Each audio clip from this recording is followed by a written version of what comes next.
That Rieger commercial's never, ever going to be forgotten. You ain't All right, go ahead, Rico. Can we say A.J. Brown will not be an Eagle next season? Mortal certainty.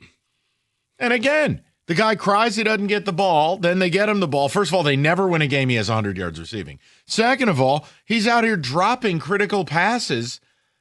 And I love how everybody caped up for him, acting like Sirianni was way out of line. I think the city of Philadelphia was Nick Sirianni screaming at him. Mm-hmm. Yeah, no shot. Got to go somewhere else. It's over. Bye-bye, AJ. Good to know you in Philly, but you're done.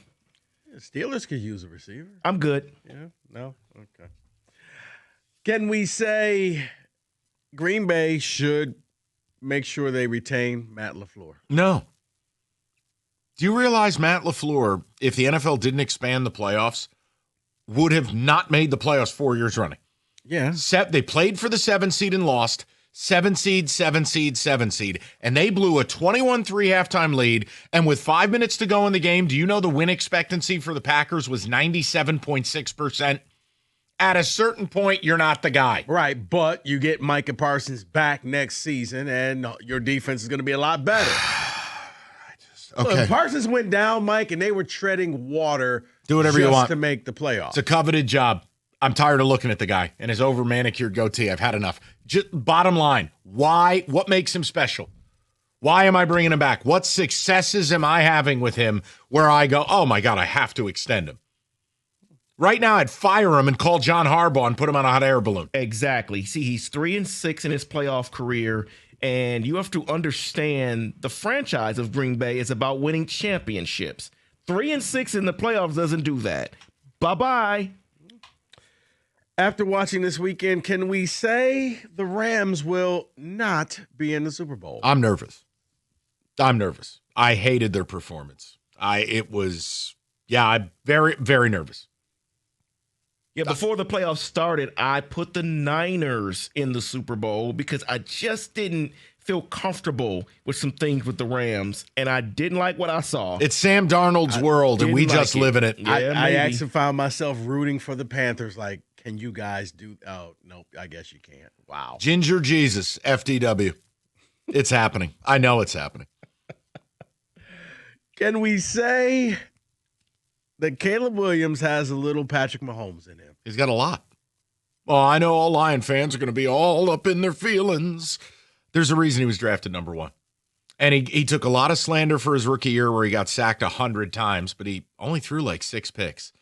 This year, on a winning football team, those comebacks, your quarterback matters, right? Mm-hmm. And that game, he was slinging it.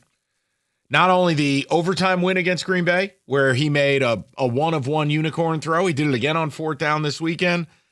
Any development by him, any, with mechanics in the pocket, Rico, you're seeing him blossom in real time. He, on the edge, no one's making plays like him. No one cuts throws like that. So, yeah, you see a lot of it. Like, again, last year's number 1 overall pick, how quickly we forget because he's a bit of a weirdo. Dude, he's becoming a really good football player. Yeah, he is. But you can't say that. Feelings and things. Well, everything you said is correct, Mike. The only problem that I had with it was just because I hate Chicago. Got it. Because what they did with his throw on 4th down, superimposing the Jordan logo to it, that part, personally, I was like, I can't. Okay, I'm unaware of that. I can't do that. Superimposed because the way he posed when he threw it, they froze it. It kind of looked like the Jordan logo. So I was like, on that, I can't do, but everything else about it. Look, sure. I also loved the fire on the sidelines, and I loved his post-game interview. Showed maturity. It showed a focus.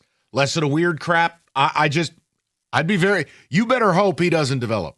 You better hope he doesn't get any better than this, because if he does, he's top 5. Well, and now you got to deal with that for the next decade. Speaking of that, let's stick with one of his teammates.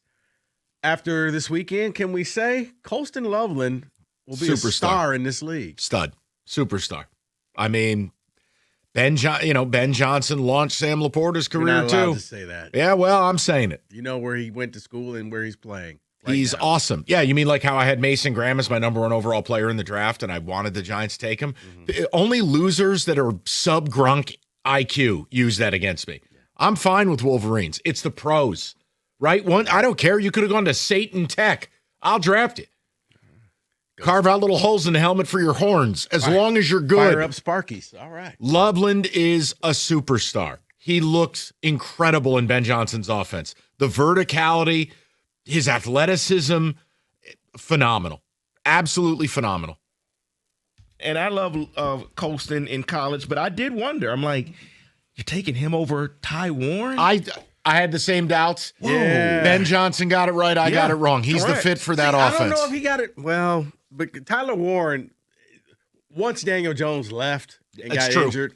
But he fits what the Bears are doing. I mean, so like, hey. But that's why you, to your point, and we always talk about this during this season, mock drafts don't matter. No. Because you're looking at, oh, this player's great, but it matters what the team thinks of you. And how you fit with And how what the you team fit, does. yes. His athleticism is jumping off the screen.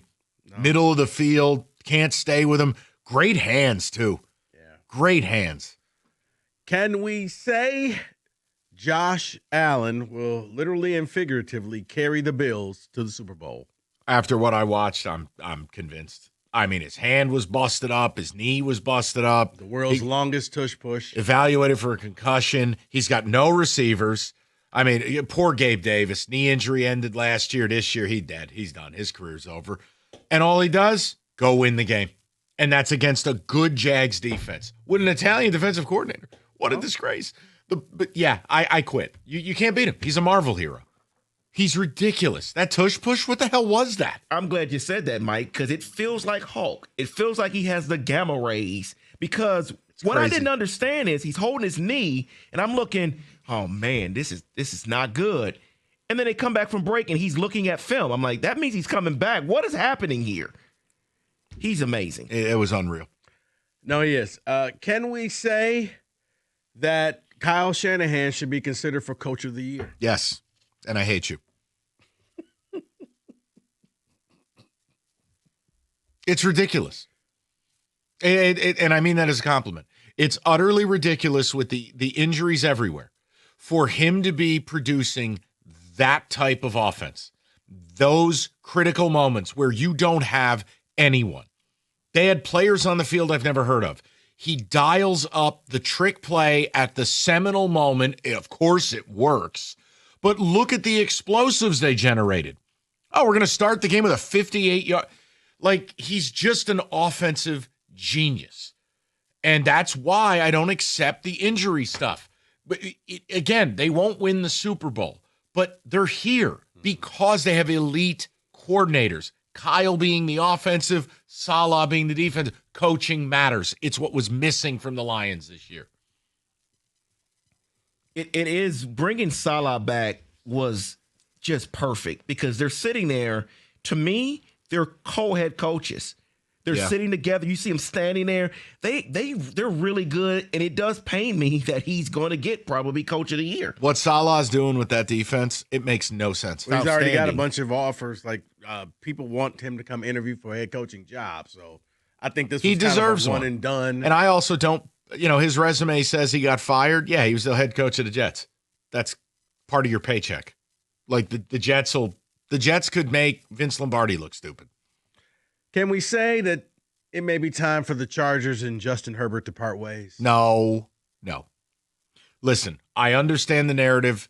His worst playoff loss was the first one. They blew a 27-point lead against Trevor Lawrence, Doug Peterson, year one. Rico, I said this earlier. If you, like for all these nerds who love PFF, go to the Chargers O-line, 4 to 5 guys rank in the bottom 2 at their position of every player in the league eligible snaps. They lost Pro Bowl tackle on the left side, Pro Bowl tackle on the right side. Their center's the worst center in football.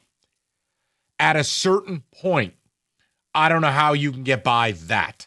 Defensively, I thought they played well. Offensively, here's where I'll knock Herbert. What are you doing late game, running around? They're not speeding it up. Next year is going to be a very big year. Ask me next year. If he doesn't win a playoff game next year, we'll have a different conversation. Okay. Mike, everything you said was great for this team and for this year, but scoring 12 points and throwing 4 interceptions in last year's playoff game had nothing to do with that offensive No, line. I'm with truly you. think that he has a problem. Okay, but hold on. Jared Goff did the same damn thing last year. No one's talking about getting rid of him. I understand that, but this is 3 playoff games where he decided, well, not decided. Playoff losses when Brandon Staley's your head coach don't count. It's science. Kenny, Look it up. write that one down.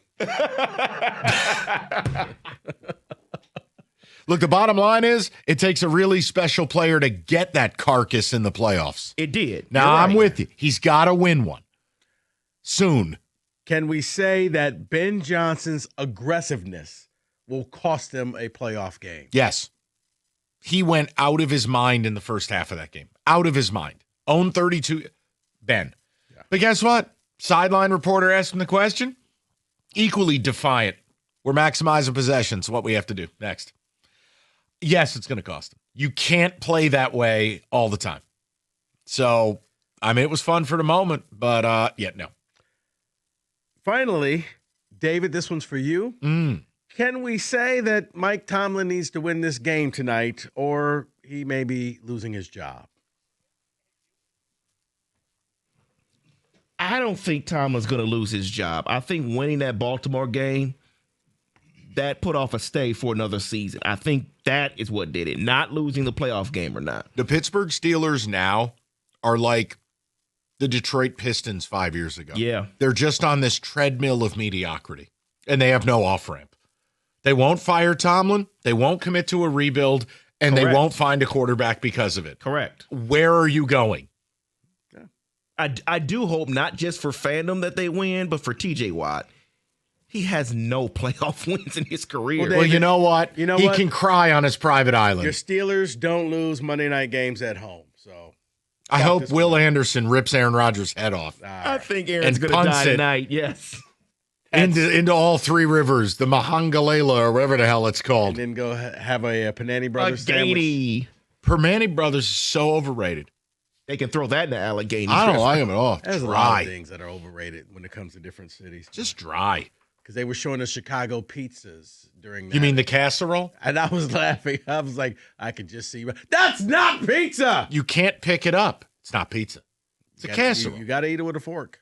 It's not. How's You know it any what? different than a shepherd's pie or a chicken pot pie? You win. You've sold. You sold. Ridiculous. All right. That's Can We Say That 97-1.